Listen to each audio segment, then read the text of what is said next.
तो हम सॉल्व कर रहे हैं एक्सरसाइज 8.1 का क्वेश्चन नंबर 8।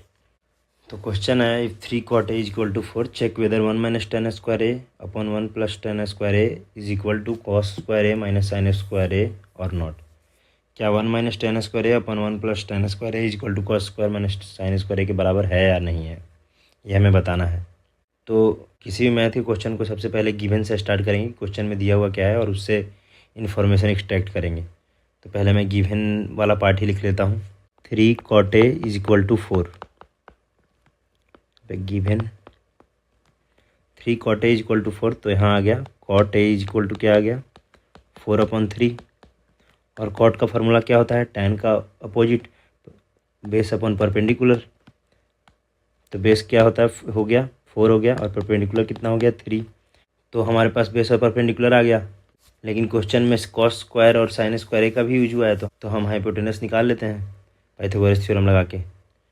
तो पाइथागोरस थ्योरम, तो एच स्क्वायर इक्वल टू क्या हो गया परपेंडिकुलर का स्क्वायर मतलब 3 का स्क्वायर, बेस का स्क्वायर मतलब 4 का स्क्वायर। तो एच स्क्वायर इक्वल टू क्या हो गया 9 + 16। तो एच स्क्वायर क्या हो गया 25। तो यहाँ से एच क्या आ गया स्क्वायर रूट ऑफ 25।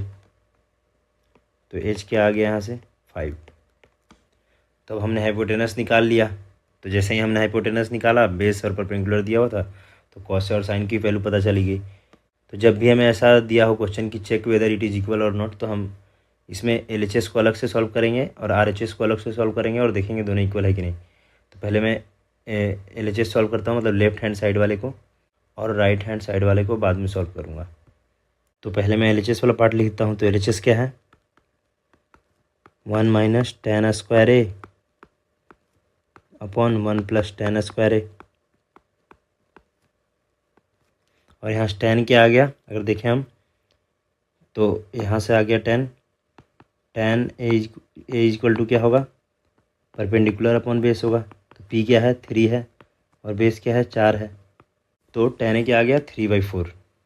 तो अब हम इसका बस यूज करेंगे फर्स्ट पार्ट में। तो यहाँ क्या हो गया 1 माइनस टेन की वैल्यू क्या आया था 3/4, परपेंडिकुलर अपॉन बेस 3/4 आया था। तो ये उसका स्क्वायर हो गया 1 + 3/4 का स्क्वायर। तो ये क्या आ गया 1 माइनस 9/16, 1 + 9/16। तो ये क्या हो गया 16 और 16 माइनस 9 हो गया। और ये क्या हो गया 16 और 16 + 9 हो गया। तो क्या आ गया 7/16 और 25/16। तो इसको क्या लिखेंगे 7/16 इंटू 16/25, क्योंकि ये क्या है एक तरह से ये क्या लिखा हुआ है, ये लिखा हुआ है 7/16 भागा 25/16। तो जब हम इसको मल्टीप्लाई में चेंज करेंगे तो 16 ऊपर चला जाएगा पर 25 नीचे आ जाएगा। तो इसलिए 16 यहाँ ऊपर लिख दिया मैंने और 25 नीचे लिख दिया इस साइड।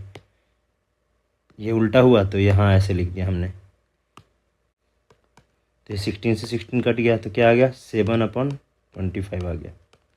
तो लेफ्ट हैंड साइड क्या आ गया हमारे पास 7/25। अब हम RHS निकालते हैं। अगर RHS 7/25 आया मतलब दोनों इक्वल हैं। तो RHS वाला पार्ट क्या था cos square A minus sine square A.